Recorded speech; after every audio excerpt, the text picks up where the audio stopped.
उत्तर भारत के एक छोटे से कस्बे चंदनपुर में एक पुरानी हवेली थी। लोग उसे पीपल वाली हवेली कहते थे। हवेली के आंगन के बीचों बीच एक विशाल पीपल का पेड़ था। उसकी जड़ें जमीन से निकलकर दीवारों में घुस चुकी थीं, जैसे हवेली को जकड़ रखा हो।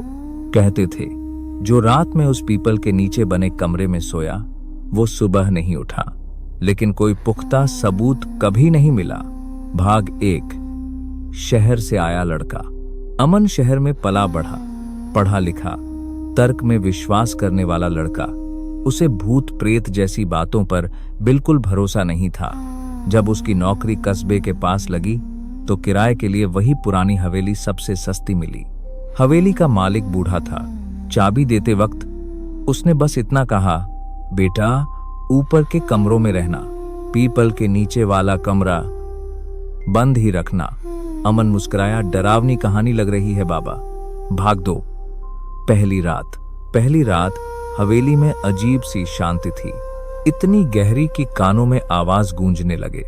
रात करीब 2:17 बजे खड़ खड़ जैसे किसी ने दरवाजा हिलाया हो। अमन उठा, कमरे से बाहर निकला।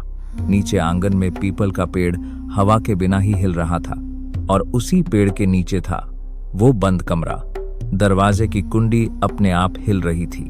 भाग 3। कस्बे की कहानी। अगले दिन अमन ने चाय की दुकान पर पूछा। एक बूढ़े ने धीरे से कहा, तू उसी हवेली में रहता है ना? सब चुप हो गए। फिर किसी ने कहा, 20 साल पहले वहां राधा नाम की लड़की रहती थी। राधा की शादी जबरदस्ती कराई जा रही थी। उसने उसी कमरे में फांसी लगा ली। लेकिन लोग कहते हैं उसने आत्महत्या नहीं की, उसे मार दिया गया और उसकी आत्मा पीपल के नीचे ही बंध गई। भाग 4। दूसरी रात। दस्तक। उस रात अमन ने मोबाइल से रिकॉर्डिंग ऑन कर दी। ठक ठक ठक, कमरे का दरवाजा। फिर एक धीमी आवाज, अमन दरवाजा खोलो। आवाज किसी औरत की थी। रिकॉर्डिंग में साफा आ रहा था।